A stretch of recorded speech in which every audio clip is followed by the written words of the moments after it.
Well, welcome back. Spring is here, and that means spring allergies. Many people are experiencing runny noses, itchy eyes, headaches, and other symptoms associated with seasonal spring allergies.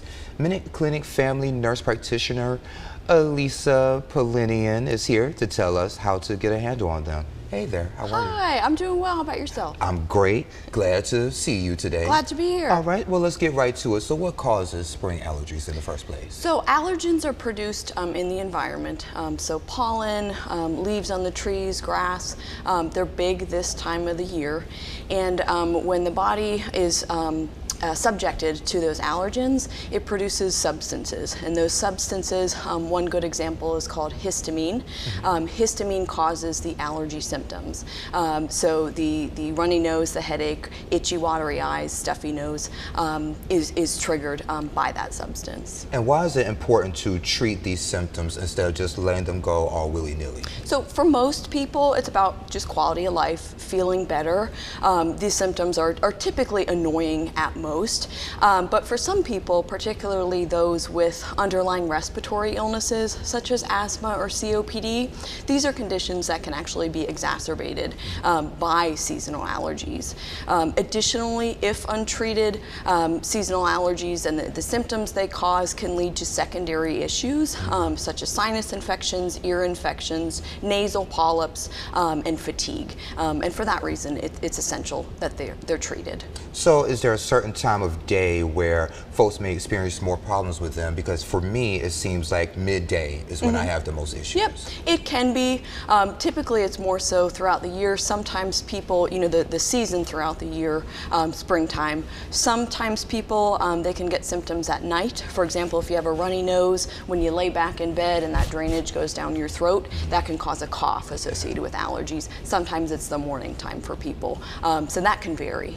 And you have 3 categories of medicine folks can use. Yep. So the 3 major categories available over the counter are decongestants, corticosteroids, and antihistamines. Antihistamines work by blocking or reducing histamine that we talked about earlier, which is the substance that leads to allergy symptoms. Corticosteroids are generally nasal sprays. They're anti-inflammatory in nature. They're not fast-acting, but they can be very effective for people. Decongestants are more of a fast-acting, medication that can be used. Typically, we only recommend decongestants for a short period of time because they can actually cause side effects like elevations in blood pressure, headaches, and insomnia. And that's not good, is No. it? So if you don't want to use medications and you want to use a home remedy, maybe like a neti pot, for example, Sure. what can you use? Sure. So some options for home remedies are just saline.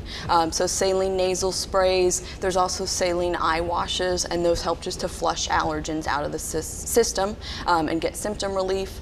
Neti pots are popular with people and can be highly effective.